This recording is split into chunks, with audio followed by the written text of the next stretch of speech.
یہ ہجرت کا واقعہ ہے۔ ہجرت سے اسلام کے بڑھنے، پھیلنے، پھولنے کے مواقع میسر آئے۔ اس لیے جب ہم اپنا کیلنڈر جب بنانے لگے صحابہ، حضرت علی نے رائے دی کہ ہجرت سے شروع کریں، تو عمر رضی اللہ تعالیٰ نے حضرت علی کی رائے پہ فیصلہ فرمایا کہ ہاں ہجرت سے ہمارا سال شروع ہوگا۔ تو خیر یہ ہجرت کا واقعہ ہے۔ نبوت کا 10واں سال آپ کے دو بڑے حلیف محافظ، ایک اندر ایک باہر، باہر چچا اور اندر بیگم خدیجہ رضی اللہ تعالیٰ عنہ، 10 دن کے فاصلے سے دونوں کا انتقال ہو گیا۔ تو پھر آپ نے سوچا کہ میں ہجرت کروں۔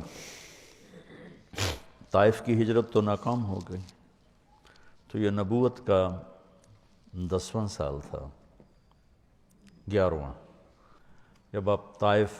جب آپ مینا کی وادی میں حج میں چکر لگا رہے تھے، تو جمرۃ الکبریٰ جس کو بڑا شیطان کہتے ہیں، وہاں کچھ نوجوان ملے، یثرب کے بیٹھے ہوئے تھے، وہ تھوڑی سی وہ آگ جلا کے روشنی کر لیتے تھے۔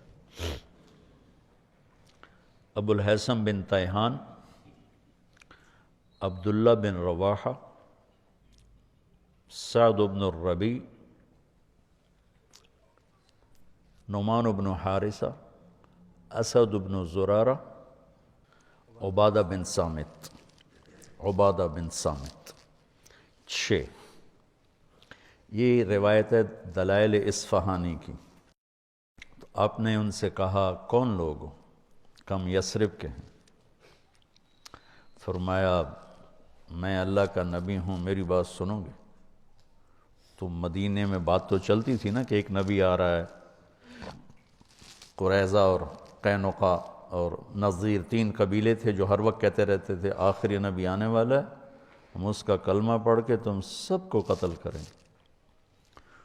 تو وہ کانوں میں بات تو تھی یہود کی،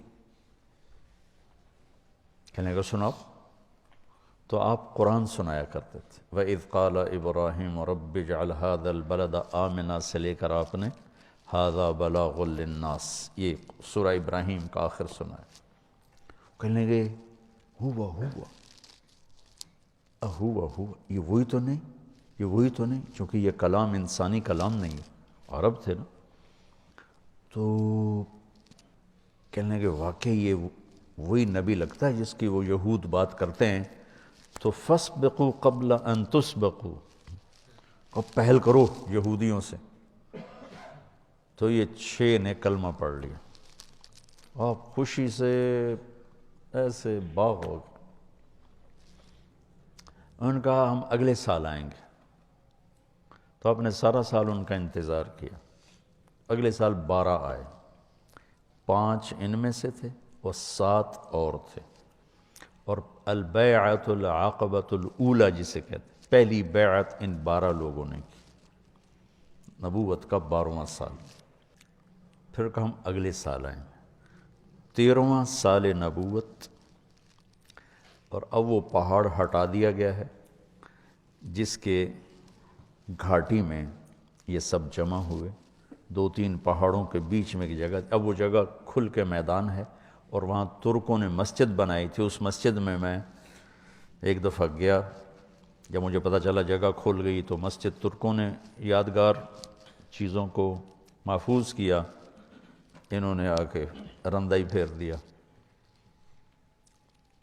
وہاں میں نے مغرب پڑھی، پھر عشاء تک بیٹھا رہا، تو مغرب کی اذان بھی میں نے دی، جماعت بھی میں نے کرائی، کوئی شرطے آ گئے، پھر عشاء پڑھی، عشاء پڑھ کے پھر میں وہاں سے نکلا۔ تو 72 لوگ تھے، 2 عورتیں ام منیع، ام عمارہ، اور 70 مرد۔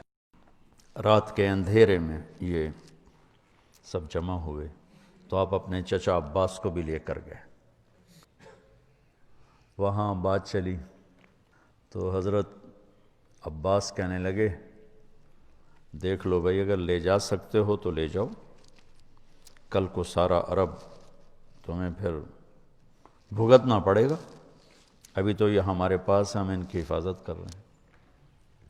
تو اسد بن زرارہ جو پہلی بیعت میں تھے، انہوں نے کہا یا رسول اللہ میں جواب دوں آپ کے چچا کو؟ آپ نے کہا دو۔ اس کا خلاصہ یہ ہے کہ عباس، کسی ایسے شخص کو اپنا سردار ماننا جسے قوم نکال دے، یہ عرب میں کوئی آسان کام نہیں ہے، جبکہ ہم خود بھی سردار ہیں۔ کسی ایسے شخص کو اپنا سردار ماننا جس پر سارا عرب دشمنی کے لیے ٹوٹا پڑا ہے، یہ کوئی آسان کام نہیں ہے۔ جب ہم نے یہ کر لیا ہے تو وہ بھی کر کے دکھائیں گے۔ ہم بھی ابناء اور رجال ہیں، تلواروں کے سائے میں ہی پروان چڑھے ہیں۔ اقبال نے تو ایسے ہی تخیلاتی شاعری کی نا، اصل تو وہ تھے جو تیغوں کے سائے میں پل کے جوان ہوئے تھے۔ ابو الہیثم کہنے لگے آپ کی شرائط کیا ہیں؟ تو آپ نے فرمایا تطیعوننی فی المنشط والمکرہ، جی چاہے یا نہ چاہے میری اطاعت کرنی پڑے گی۔ تنفقون علی فی العسر والیسر، تنگی اور فراخی میں میرے اوپر خرچ کرنا ہوگا۔ تمنعوننی کما تمنعون انفسکم و اہالیکم، میری حفاظت کرو گے جیسے اہل اولاد کی حفاظت کرتے ہو۔ تامرون بالمعروف و تنہون عن المنکر، تبلیغ کا کام کرو گے، بھلائیوں کو پھیلاؤ گے، برائیوں کو مٹاؤ گے۔ تجاہدون فی سبیل اللہ، اللہ کی راہ میں جہاد کرو گے۔ ولا تخافون فی اللہ لومۃ لائم، اور اللہ کی منشا اور رضا میں کسی لعنت کرنے والے کی لعنت کی پرواہ نہیں کرو گے۔ 6 بات۔ تو بیعت کے لیے لوگ کھڑے ہونے لگے تو ایک انصاری صحابی عباس بن مرداس وہ کھڑے ہو گئے، ٹھو ٹھو ٹھو ٹھو، کیا ہوا؟ میں کیا ہوا؟ کہنے لگے بیعت سے پہلے 100 دفعہ سوچ لو، ترمیکم العرب عن قوس واحد، پورا عرب ایک جان ہو کر تم پہ حملہ کرے گا، تمہارے مال لٹیں گے، تمہاری کھیتیاں اجڑیں گی، تمہارے بچے یتیم ہوں گے، تمہاری عورتیں بیوہ ہوں گی۔ اگر یہ برداشت کر سکتے ہو لے جاؤ، یہ دنیا اور آخرت کی بھلائی ہے، اگر کل کو چھوڑنا ہے تو ابھی چھوڑ دو۔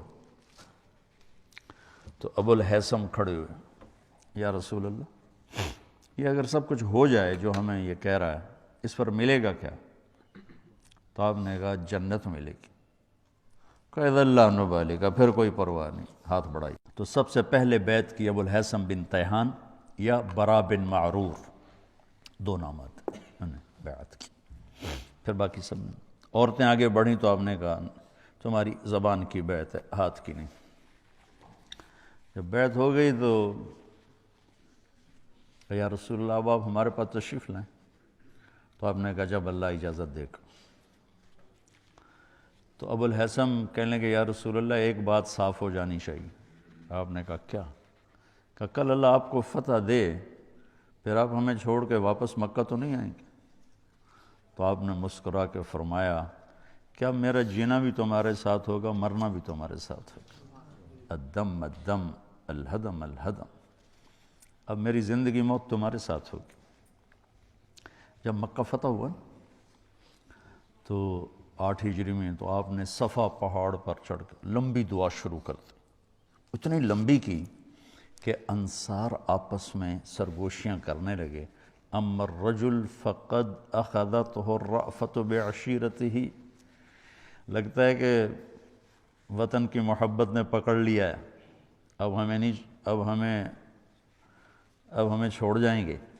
تو جبریل اترے کہ یا رسول اللہ انصار بدگمان ہو رہے ہیں۔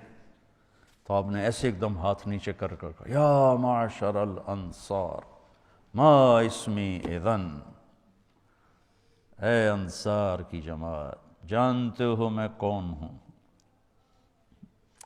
انا رسول اللہ، میں اللہ کا رسول ہوں، میں تمہیں بول دے چکا ہوں المحیا محیاکم والممات مماتکم لو سلک الناس وادیا وسلکت الانصار وادیا لسلکت وادی الانصار۔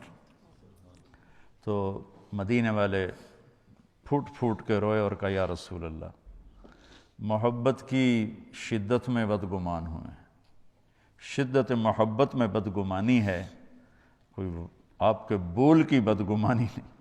تو ہم نے کہا ان اللہ ورسولہ یعذرانکم، اللہ اس کا رسول تمہارا عذر قبول کرتے۔ تو نبوت کا 14واں سال تھا، محرم چڑھا، نبوت کا 14واں سال، ہجرت کی اجازت ہوگی، اور صحابہ نے انفراداً ظاہراً علناً خفیتاً نکلنا شروع کیا۔ تو ابو بکر رضی اللہ تعالیٰ نے عرض کی یا رسول اللہ میں بھی چلا جاؤں؟ کہا نہیں۔ تو ان کا الصحبہ، کیا مجھے آپ کے ساتھ جانا ہوگا؟ آپ نے کہا ہاں۔ تو وہ خوشی سے رونے لگے، تو کہنے لگے میں نے ایک اونٹنی پال رکھی اس دن کی، یہ جو قصوہ اونٹنی آتی نا تاریخ میں بہت مشہور، یہ صدیق نے آپ کو دی تھی۔ تو کہا میں نے آپ کے لیے ایک اونٹنی پال کر رکھی، وہ آپ کو دوں گا۔ آپ نے کہا میں پیسے دوں گا، مفت نہیں لوں گا۔ تو آپ نے اس کی رقم ادا کی، پیسے دیے اس کے۔